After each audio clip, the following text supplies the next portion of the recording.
and welcome to what actually is the fourth episode of the 10th Divine podcast. This is a show about Elder Scrolls Online. I am your host, Raven, and sadly I'm flying solo on the hosting front today because Shanty is unwell and not able to join us. So hopefully by the time you all actually hear this episode, he is feeling better, but hopefully he'll be back with us next time. Obviously, I am not on my own because that would be weird. And we are very excited to meet today's guest, and that's Tom from Robots Radio. Welcome to the show. Thanks for having me. This is super fun. This place is all nice and new. It's like a new car in here. It smells, smells like a new car. Funny. Yeah. You just about smell the paintwork still. Yeah, it's amazing. It's awesome. Well, thanks for inviting me. This is great. You were the fourth on our list, I guess. Well, all right. Although there's also been some scheduling stuff, but yeah, you were definitely one of the first people that we were like, yep, definitely have to get Tom in here as one of our first few guests. So welcome. How have you been recently? Good. Doing well. My family, you and I were talking about recording in a space during the pre-show where other people are around. My wife and my son are actually off on vacation with her parents. They went on a trip. And so I'm kind of staycationing in here. Still got some stuff to do at home. So, so I'm kind of, it's me and the dogs, and you're the first human I've talked to in a few days. So. Oh my goodness. Oh. Yeah. Well, I'll try to be a good quality human to have conversation with. Yeah. Well, at least, I guess I talked to them a little bit on the phone, but it's been like, I've been watching the end of Stranger Things.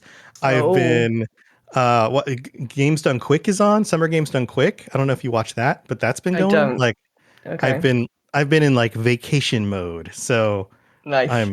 I'm ready. I'm ready to talk video games. Cool. Well, my first very important question, how many and what type of dog? So I have two dogs. They're both little guys. And one is a Yorkie Shih Tzu mix. And her name is Pumpkin because she was very orange colored and like a round little ball when we got her. And it was October. And then the other one's Oreo because he's black and white and he's all Shih Tzu. And they're cute little guys. Okay, amazing. You might, because you've got video, you may see some cat action at some point as we are having a conversation, but she's currently like on the floor over there somewhere. But she likes to jump on that table, so she could appear at any moment. Who knows? Right, well, let's actually talk some video games since that's what we're here to do. Why don't we start with a nice, easy question? How did you get into the Elder Scrolls in general and ESO in particular? Wow. So, let's see. Let's go back to, 2007 when Oblivion came out. I had previously tried to play Morrowind and couldn't get past the idea that like I can swing at a mud crab and not kill it, not hit it. Like that was the beginning of the game was a little bit confusing to me at the time. Never quite made my way in. The beginning of Morrowind was really confusing to everyone, surely. Yes, but the water tech was beautiful. I remember that the shaders on the water actually being like, wow, that almost looks like real water. This is amazing. But yeah, I had a hard time getting into Morrowind. When Oblivion came out, it was a little bit more streamlined for consoles because it was a big 360 game, and immediately lost myself in that world. I remember being so into that game that I actually talked about it with my parents, who aren't really big gamers, right? Like, so one of the things I do now, which is hilarious, is I play every week. I play Skyrim with my mom. Oh, wow. She makes all the decisions, but I control the character. And amazing. We take the audio, goes up on the Elder Scrolls Lorecast feed as like just little bonus episodes here and then. But she's never played a game like this before. She doesn't know what role-playing games are. She has no idea about the world of Tamriel, like no idea about anything. And so she just makes decisions and I go, okay. And then we just end up going through the game together, which is hilarious. But this was, 15, 16 years ago. And 15 years ago. And I remember talking to them because I I didn't know where the boundaries of the world were at the time because I was so new to the Elder Scrolls games. And this idea that like, I think I contracted the disease that turns you into a vampire. And Oh, I did this. I didn't, did this. yeah, I didn't realize what was going on. I was getting all these weird dreams and like all this Yeah. weird stuff. And then I looked it up online and realized like there's only one cure for this. And you have to go Yeah. find some witch in a cabin in like Yeah. the other side of the map. And I was like, oh my God, this is amazing.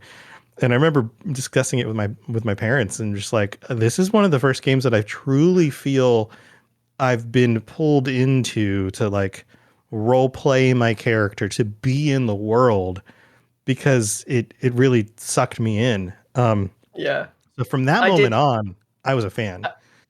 I did that exact vampire thing. I didn't notice I'd contracted the disease, and then I was just like, this keeps being really weird. This just keeps being really weird. And then one day I like went outside and I was like, oh, Uh-huh. Yeah, I was like, oh, oh, sunlight. People are telling me I look weird. And then my character oh. face started to change. And I was like, Yeah, I get it. Okay. yeah. It took me about 3 weeks to undo that mistake. Yeah, yeah, yeah. But that's how I got into it. ESO in particular. Obviously, I was a fan from Oblivion to Skyrim. Loved Skyrim. Still love Skyrim. And then the MMO was announced, and I got in right at launch. I don't remember if I played some of the beta or not. And I think I played for about a month. And having previously played games like World of Warcraft and just kind of, I'm a tourist. I'm a mental tourist. I'm a game tourist. I like to dabble in all sorts of things. I like to try lots of stuff out.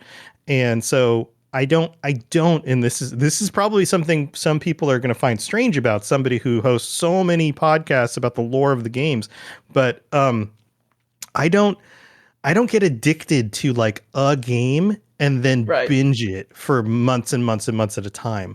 I will play a game for a month, maybe 6 weeks, and then Okay. I'm on to like the next shiny thing, and then I'll come back and revisit that game. So like I never got addicted to World of Warcraft. My wife played Okay. World of Warcraft for years, and that was like her game, and Yeah. she would go play it.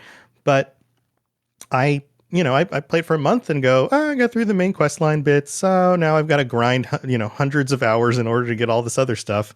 Time to try something else. And so same thing with ESO. I got like, I don't know, 30 hours into, the story quests and stuff in the early version of the game, which was much more like World of Warcraft. Yes. Everything was gated, all of that stuff. And I thought, this game's missing a lot of content still. It felt like it was still a beta. This is one of the things I tell a lot of people in our community when they jump into ESO and they're like, man, look at all the different like armor sets and the ways your characters can look. And I was like, yeah, when this game launched, everybody looked like they had painted on body armor because that's the way the game was designed initially, was that there was very little geometry for the different armor sets. So a lot of the base level gear looked like it was just body paint on your character. Amazing. Yeah, and after that for a bit, I was like, yeah, this isn't the Tamriel, the world of Tamriel that I was really hoping for yet. And thankfully, within a number of years, they continue to flesh that out, and it's a much more bigger and more immersive world. But that was my initial take on it. Yeah, that's pretty cool. And I understand where you're coming from. I think now there is so much content that definitely, since we jumped in properly, as it were, earlier, around sort of November, December time. I mean, I've played maybe 20% of all the total questing content, and I'm, a couple of 100 hours in at this point, and we don't do a lot of dungeons and other bits and pieces. There's so much story content. It's amazing. That's definitely what's keeping me going at the moment. Are you a single character player, or do you have a bunch of alts? Do you do lots of different things? Well, I do enjoy role playing a game and starting an alt and being a different personality is a lot of fun. I enjoy seeing the world from different perspectives. ESO is wonderful. Elder Scrolls is wonderful because of all the different races and all Yeah. the different qualities the races have and the cultures and those kinds of things. So I do have a main. I do have a main character where I've continued to grind through like all of the main content, knocking out all the story stuff, Oh my doing goodness. the first character I bring into a new zone because any Yeah. of the returning characters recognize me. They're like, I remember you. You helped me do this Yeah, thing. yeah. And I'm like, yeah, that's me. But I love creating alts.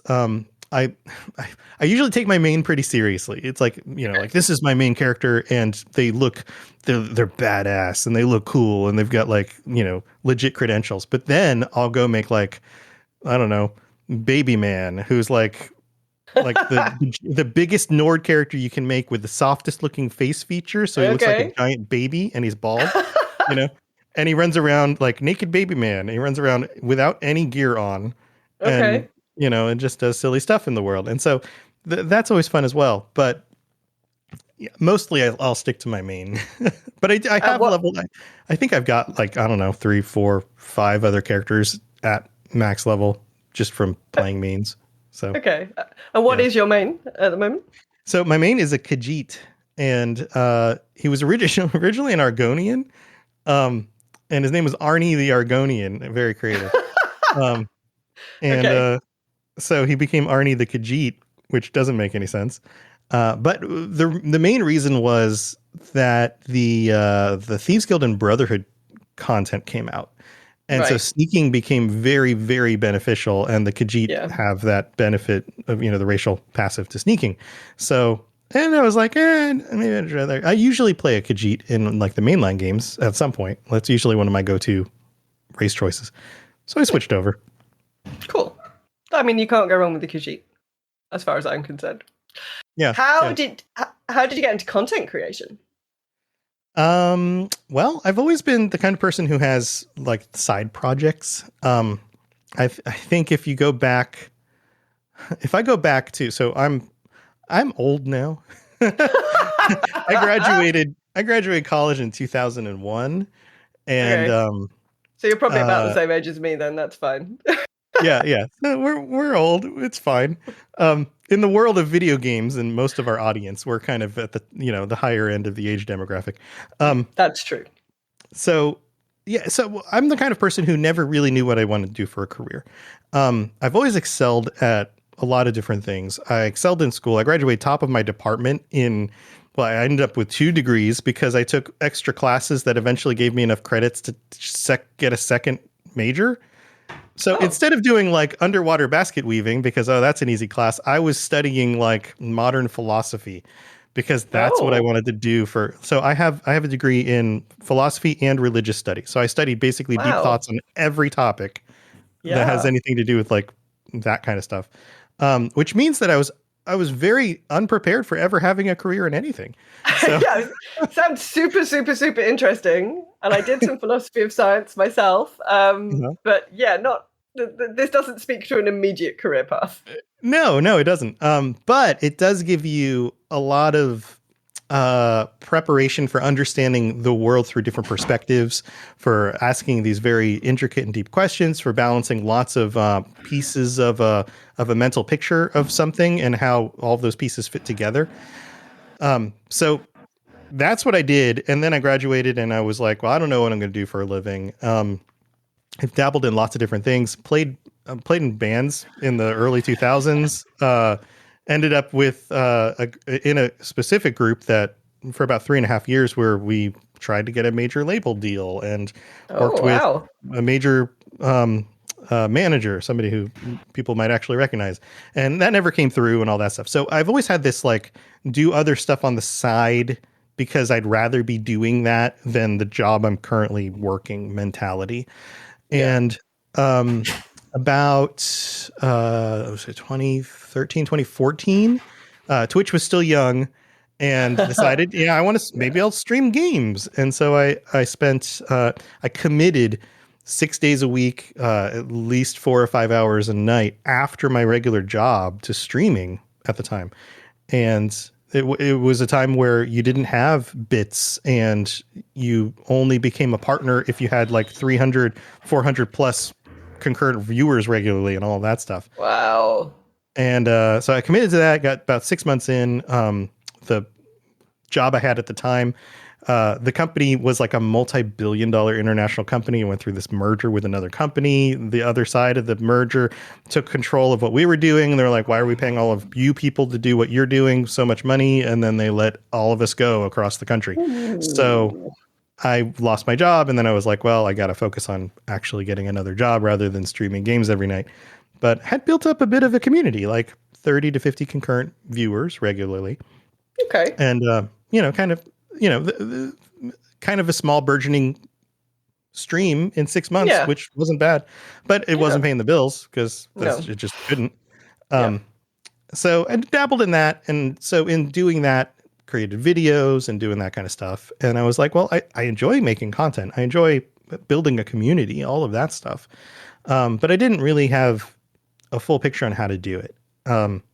So one of the things I did when I was looking for a new job, I had a non-compete and it was 100% legal. I couldn't work within 90 miles of Orlando, Florida, which is the center of the state that I live in, right? And I live on a peninsula, so it's not like I could have moved further in any other direction other than north. Yeah. And so I basically couldn't get a job in the job career path that I was already in. So I started over and decided to learn more about marketing because marketing seemed more interesting than the job I was doing before. And figured, that seems like the other piece of the puzzle of content creation is that not only do you have to create good content, but you also have to know how to get it in front of people so they know it's available so they can actually tune into it, right? So changed my whole life career around. Started at the bottom of the ladder. I was making great money doing the thing I was doing. Started over, worked for some startups, ended up working for a marketing agency. I ran the SEO department, learned everything just on the job, worked my way up. Wow. And in the meantime, a few years after, maybe 2 years after I went through that, this was about 6 years ago, maybe now, launched my first podcast, which was a complete flop. Didn't do well at all. Oh, no.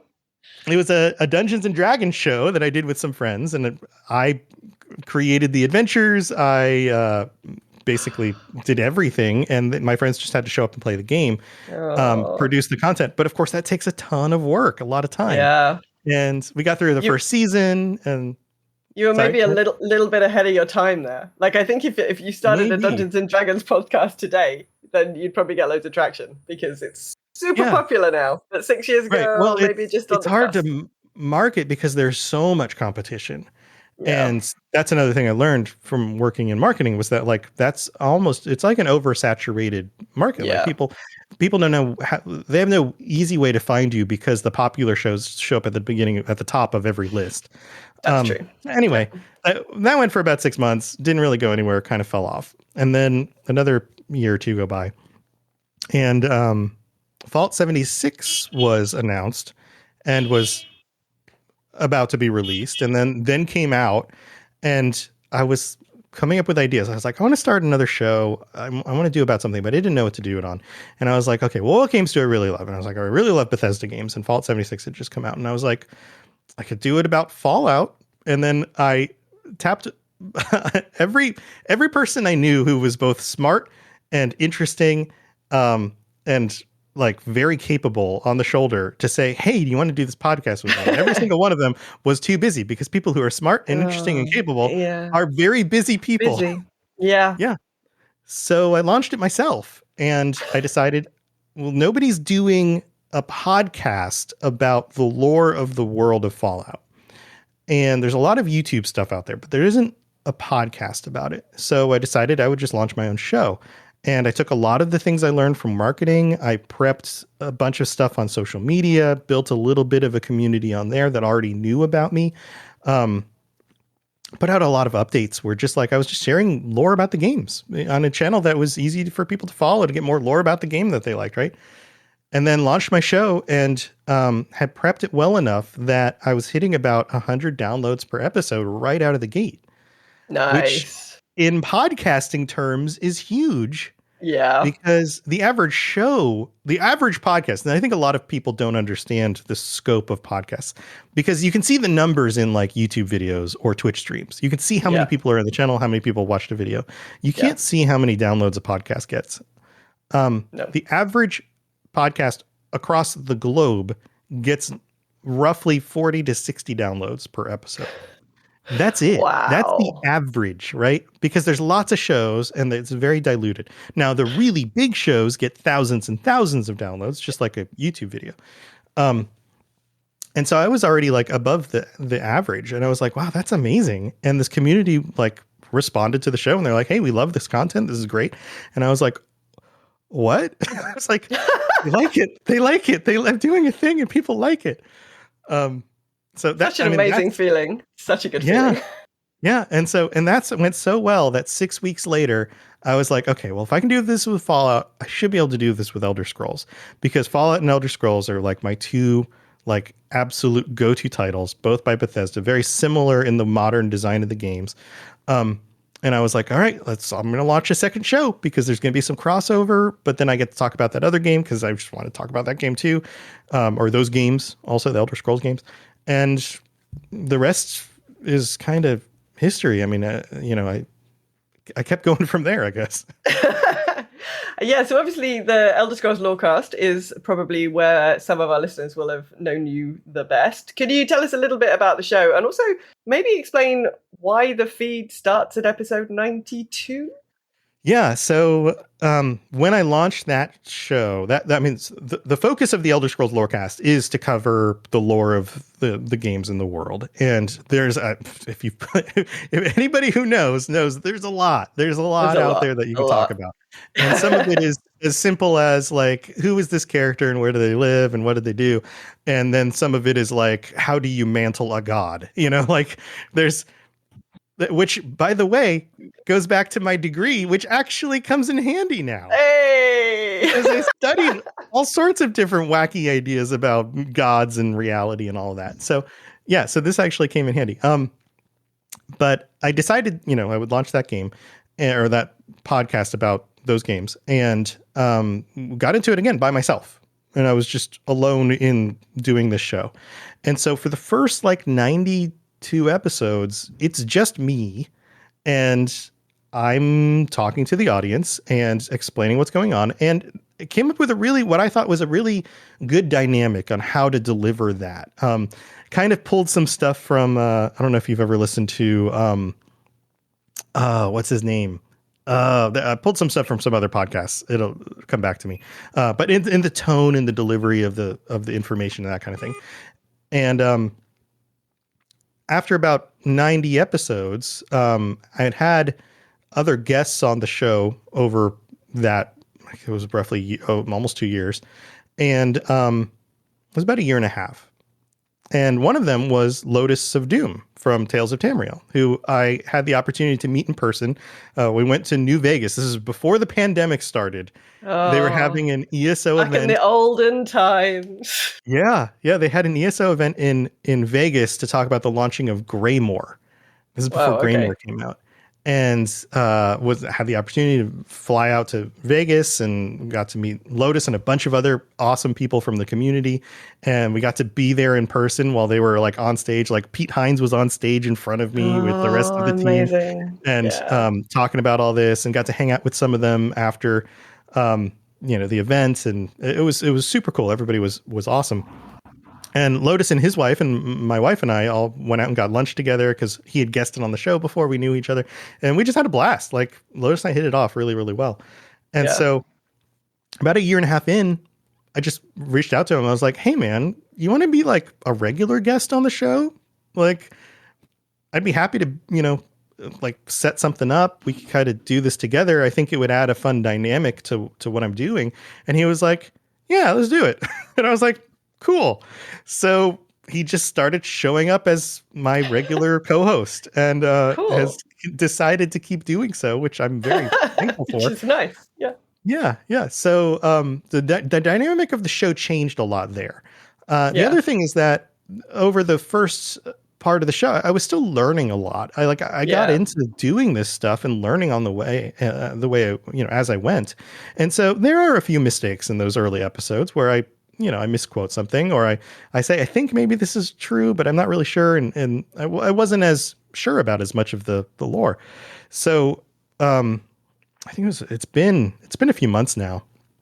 It was back in the beginning of the year, and I was just looking at the episodes and how everything's set up and all of that stuff. And I was like, it really doesn't make sense to leave the first 90 episodes out there, because for new listeners, and I'm sure you've realized this doing podcasts before, they go back and they'll listen to like the first episode and they'll go Yeah. listen through.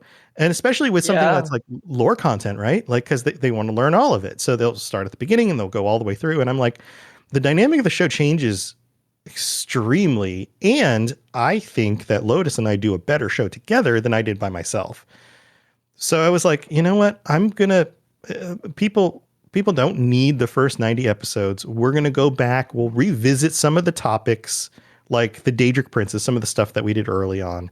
And so we've been going back through the Daedric Princes. And I'm going to take those and I'm going to bank them, and I'll just put them on the Patreon. So if anybody really wants access to them, they can get it. I'll put it at like the lowest tier, right? The lowest tier, they're available. It like you can even like sub on the Patreon for like 1 month, download 90 episodes and then unsub. Like, I don't care. They're just not in the main feed anymore.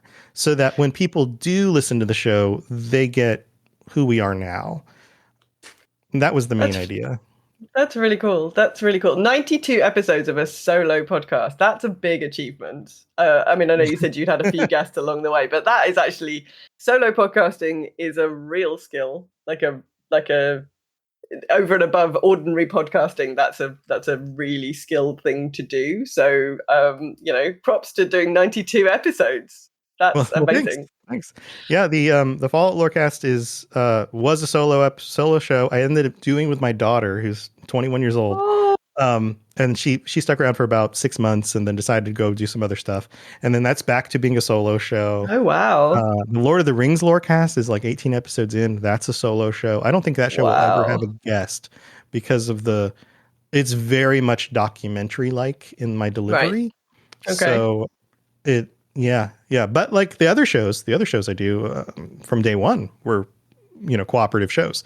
And many because I was doing the production side and somebody else was doing like the research lore side, and we were able to split up the responsibilities. And it just made it easier to do multiple shows, honestly. Yeah. So you don't just podcast yourself; you run a whole network with loads and loads and loads of podcasts.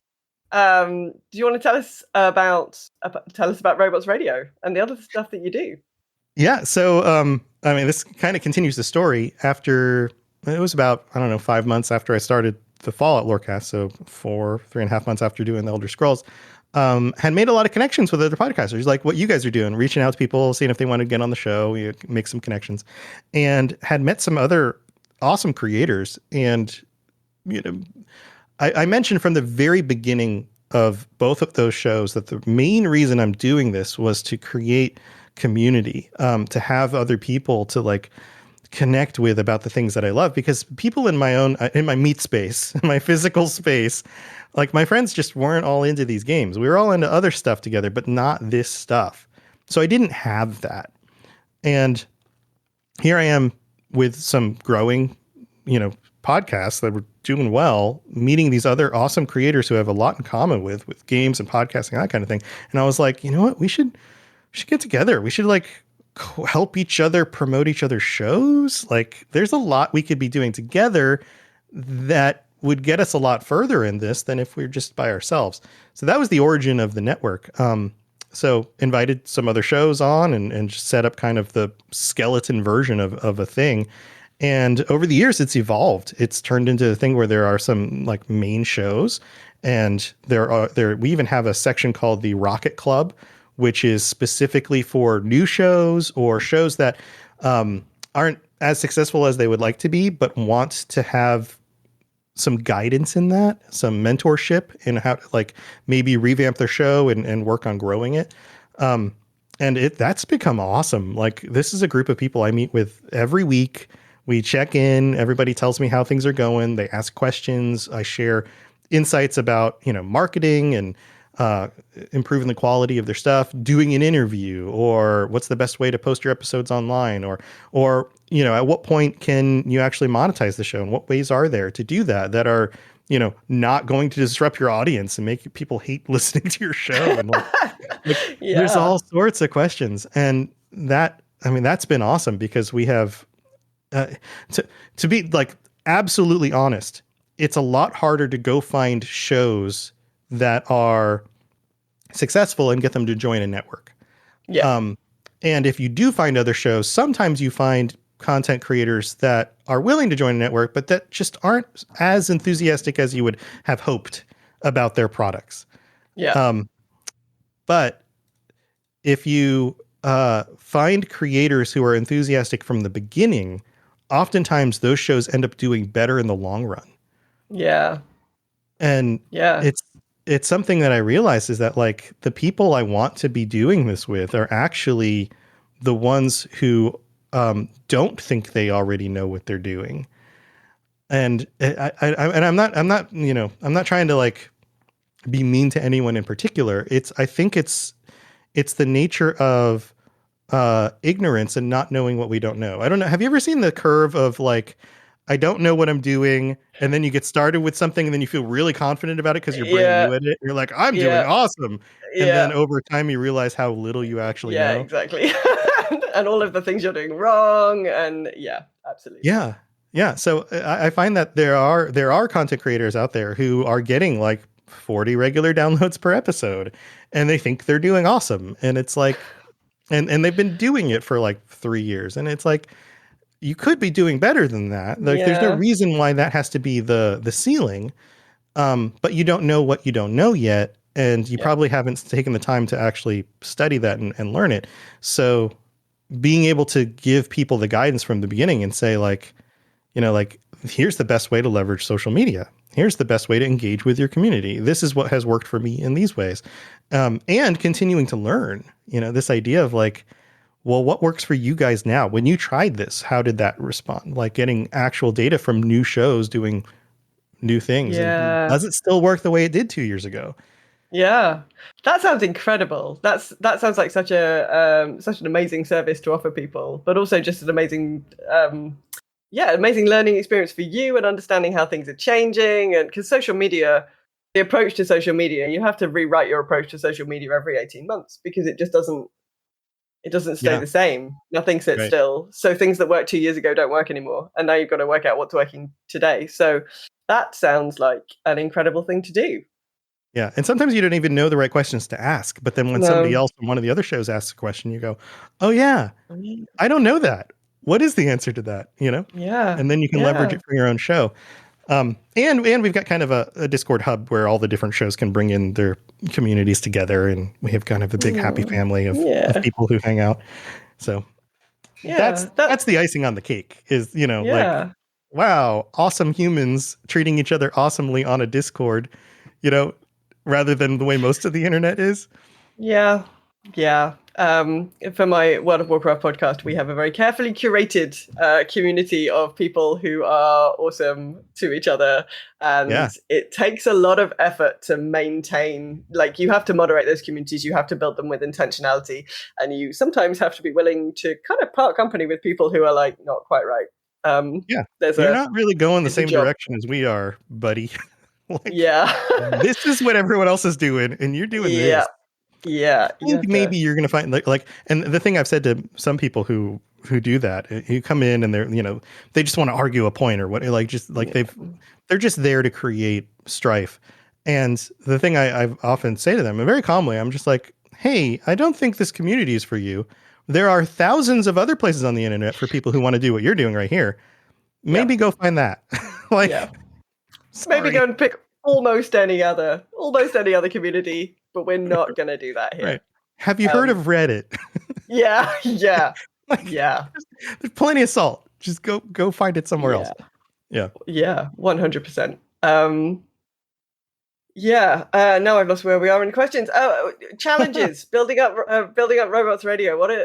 I guess both unique, fun stories that have been really inspirational, and then challenges. What's it been like building a whole network? It's that's an interesting question. When people think podcast networks, they have lots of different ideas about what those are, depending on the shows they've listened to and what they know about podcast networks. One of the things that I've purposely fought against is doing things the way that most networks do. Because when I started that Dungeons and Dragons show and I was being very unsuccessful at it, and I looked into joining podcast networks as a way to kind of grow my audience and all of that, I learned a lot about what they offer and those kinds of things. A lot of them want like actual stake in your podcast, like in your show. Yeah. They want to take a certain percentage of what you make and have a certain amount of control over it. And so from day one, I was like, I don't want that as a creator. Why would I want to offer that to other creators? That sucks. If you are the person who's passionate about your show, then I want you making the decisions about your show. I shouldn't be making the decisions about your show. I can give you recommendations as the person who runs the network and as someone who's done successful shows. Like, here's what works for me. This is what I would recommend. But at the end of the day, the person making the decision should be the person doing the show. Yeah. Right? 100%. And on top of that, I shouldn't have a cut of like everything you make. And also managing that sounds like it sucks. Like that's not my place. So let's work out a deal that actually works out better than that. And so creating an environment that is very pro creator and to the benefit, I believe that like a rising tide rises all ships. If I want to be successful with my podcast network, then I need to make my creators as successful as they can be so that and give them the option to leave whenever they want. Like, if we're doing this well enough, then they'll never want to leave. They'll want to be part of this community. They'll want to be, continuing to learn and develop and change as time goes by. And if they don't want that, it's kind of like the people joining the Discord server. There's plenty of other places you can go who might give you what you want. But if you want this thing, which I think is the better version of creating a network, then maybe this is your home. So that's been and it's not really a struggle so much as it's a figuring out how to do things in a way that's different and new and still works. Yeah, for sure. Well, it sounds like you've nailed it. So that's amazing. well, thanks.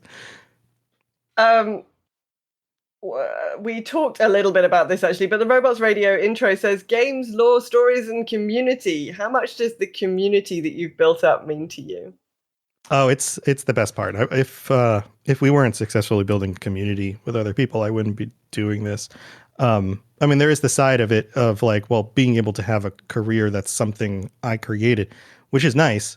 It's definitely a personal goal, and it helps sustain me and helps me make this a priority as opposed to something I do in the evenings and the weekends.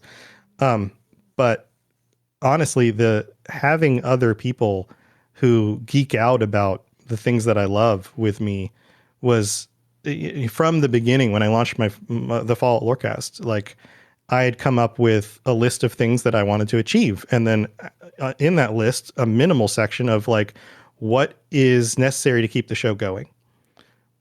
And right at the top of that list is building a community. Like, even if the show never makes any money, even if it doesn't get very popular, as long as it's able to build a community of people who are like-minded, who are good to each other, who love the same things, then the effort of doing the show will be enough, because that's not something you can just buy. Yep. It's something you have to, in some ways, create or be lucky enough to find. And I hadn't found that. So yeah, that's always been the foundation of everything else.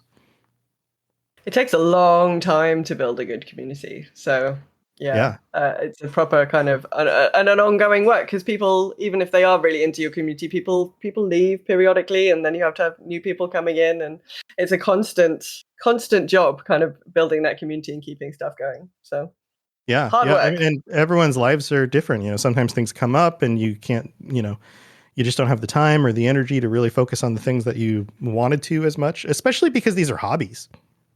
Yeah. Yeah. Something big happens in your life, medically or with your family or with your job, or like I went through that job change, and all of a sudden I was like, I can't spend all this time in the evenings focusing on streaming, even though I'd built a small community at the time. I was like, I have to hope that if I come back, these people will still be here. And most of them weren't, which is, Yeah. which kind of hurt. Yeah. A few years later, when I started streaming again, like I still had over 2,000 people following my Twitch channel. And the first day, like a few dozen people popped in. But then after that, it was like they were on to other stuff. They had found other places to be and other things to do. Enough time had gone by that like my place wasn't their home anymore for the things I was doing. And it was hard not to take that personally. And it would just be like, well, I guess they don't like me anymore. No, the truth is that time happens, people move on, and lives change, right? So Yeah. so you're Especially on right. Twitch moves on so quickly. If people have So got quick.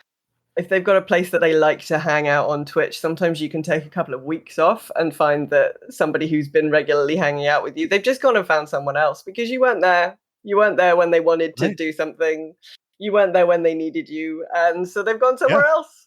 And you're like, Yeah, and it's tough. You have okay. to be live all the time, which is the benefit of doing a podcast is that you record it and then it's in the books. Like it's there for whenever they want it, right? Which is also awesome because then you have new people finding your show and they're looking at it like ESO with like, like there's thousands of hours of stuff to do in this game. But like they look at your show, like I think we just eclipsed 200 episodes for the Elder Scrolls Lorecast, and it's like, holy crap, there's 200 episodes of this thing. That's amazing. Yeah. So Girls Gone Wild has this weekend, Sunday, tomorrow will be 524. Yeah, Which is, I mean, numbers just become meaningless at this point. I can never remember how many episodes we've done, and we read it out at the beginning of every show. But it does amaze me. I mean, you mentioned this earlier, but it does amaze me how many people do still even now go back and listen to like show 1 and 2 and 3, and you're like, no, absolutely. please, Yeah, please don't do that. yeah. Well, that's one of my tips to a lot of the shows on the network is like, if you're going to launch a new show, make sure your first episode is a banger. Like, and if you record the first episode and you feel like it's go re-record it. Like, do it again, because people will judge you on that first episode. And the irony there is that that's going to be the episode where you have the least amount of experience.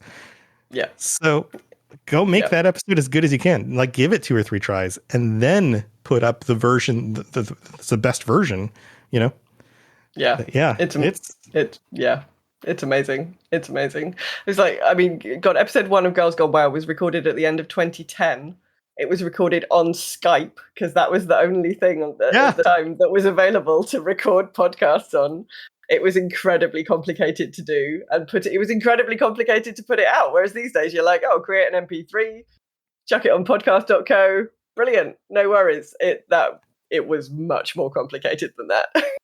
10 years ago, 12 years ago. Recently you had the honor of having Wes Johnson guest on your show. Yeah. How was that? So Wes Johnson is Shea Gorath, I think probably most famously. Yes. And a bunch of other things. Hermaeus Mora. Oh, Hermaeus Mora, yes. Lucian LeChance. If you remember Lucian. Yeah. Yeah, Wes is awesome. Wes is great. He came up this last year with this idea of doing Voice-a-Palooza in order to raise money for Alzheimer's, for solving it, which is interesting because my wife actually runs a research lab, and they do research on trying to solve Alzheimer's and other mental disorders. Okay. Wow. Yeah. So I was like, yeah, sign me up, dude. Like, this is absolutely. So he and Ken Vigu from the Chad of Fallout 76 podcast, which is hilarious. You guys should go listen to it. Worked together. Ken did a lot of the legwork, and Wes got together a bunch of other voice actors in order to do these events and things.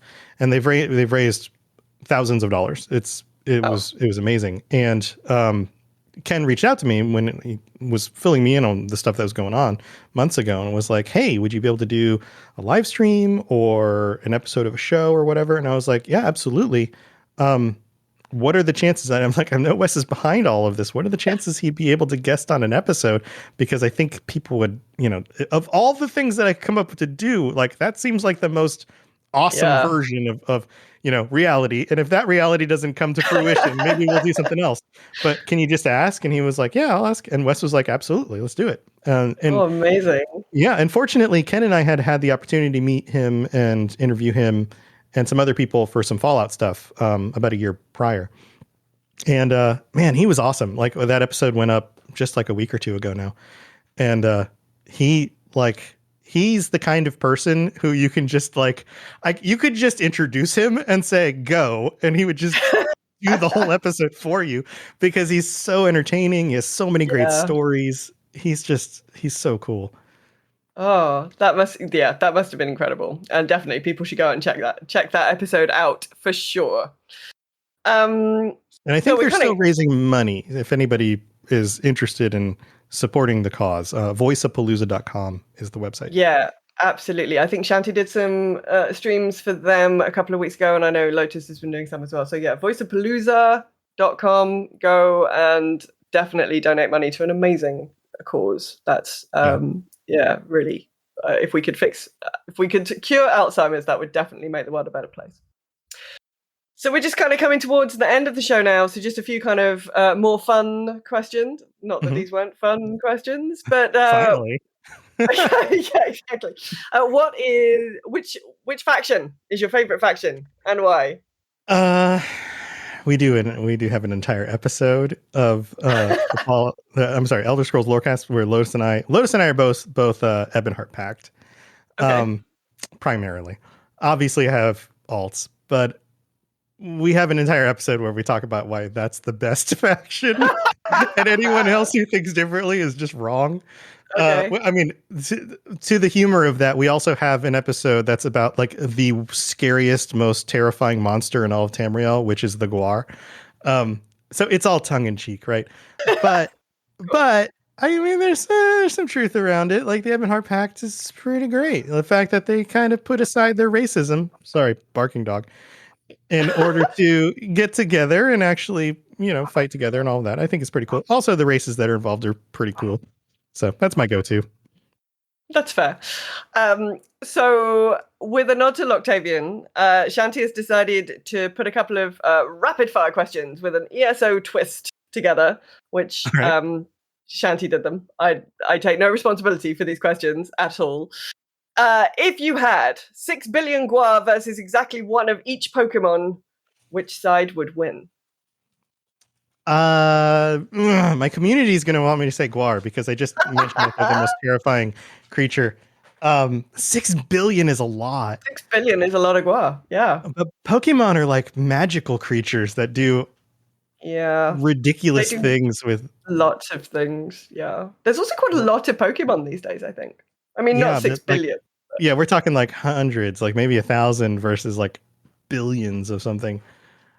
I think by sheer numbers, you just have to go with Guar. Also, we do have a theory that maybe all of the Guar are working together for some notorious thing. They're actually smarter, more coordinated than you would ever guess. So maybe if that's what's going on, 6 billion of them could be up to something pretty shady. So yeah. 6 billion. 6 billion Guar. Go with 6 billion Guar, and you've now made me really terrified that the Guar are secretly trying to take over the whole of Tamriel. Amazing. Mm-hmm. Mm-hmm. If you could take any fantasy type race or creature from the game and transplant them into reality, what would it be? Khajiit, because then people would realize how terrifying furries actually are. Can you imagine? That is the right answer. Yeah. Can you imagine? I don't know, some door-to-door salesman comes to your door and you open it up and there's a Khajiit standing there in human clothes with a furry cat face. One, that would be awesome. Two, you'd be like, what? I don't think our brains would process that. Three, humanized forms of other animals are just terrifying when you think about it. In High Isle, the deer people that walk around. Have you seen them? They're like the freaking spawn of Satan. those things. Yeah, they are. Like They are deer really head, freakish. man body. No, thank you. Nope. Yeah. Nope. Yeah. That is pretty terrifying. And the Khajiit are all really tall as well. So they're like, Yeah. 6 Yeah. foot or Like, something. yeah, Like, you look eye to eye or a little bit up at one, like depending on how tall you are. And like, yeah. And just like human-sized face, but cat with yeah, with the also whiskers and human-shaped body, but fur. Like, I mean, this is turning into like a weird 80s version of like like, CG for a werewolf that didn't go right. Like, yeah. This is sort of, I don't know. This is passing into sort of Stranger Things territory. yeah. So, so before things get too terrifying, I think I'm going to wrap up the show. Thank you so much for coming on the show. Why don't you let people know where they can find you? Yeah, well, thank you for having me. This has been super fun. I mean, you let me just talk about myself for like an hour, so I guess anybody would enjoy doing that. But I appreciate it. Good luck with the show. My stuff, you can find all of my shows at robotsradio.net and all of the other shows on the network. So if you want to learn more about the lore of Elder Scrolls Lorecast is absolutely where to go. The Fallout Lorecast, if you like Fallout stuff. My other main shows include the Lord of the Rings Lorecast, which is my newest show, which is doing again, I'm very surprised by how well these shows have done because that market is so saturated. But now if you search Lord of the Rings on Spotify, it's the first show on the list, which is ridiculous because there are some other shows that have been doing it for years. And yet, and I have to say thank you to my community because I think it's them giving me ratings and that stuff that's moved it up to the top of the list. So thank you so much to everybody. But especially with the Amazon series coming out soon about the Second Age, I was like, now's a good time to start a Lord of the Rings show and talk about the history of everything before, what happens in the books. So that stuff, but everything's at robotsradio.net. You can find all sorts of shows there for all different kinds of games and even more Elder Scrolls stuff as well. Thanks for tuning into the show. If you've enjoyed it, please let other people know and give a review wherever you are listening to us. Rating and reviewing the show really helps other people find it. If you want to get in touch with the show, you can find us on Twitter at 10th Divine Pod, or you can email us at 10thdivinepodcast@gmail.com.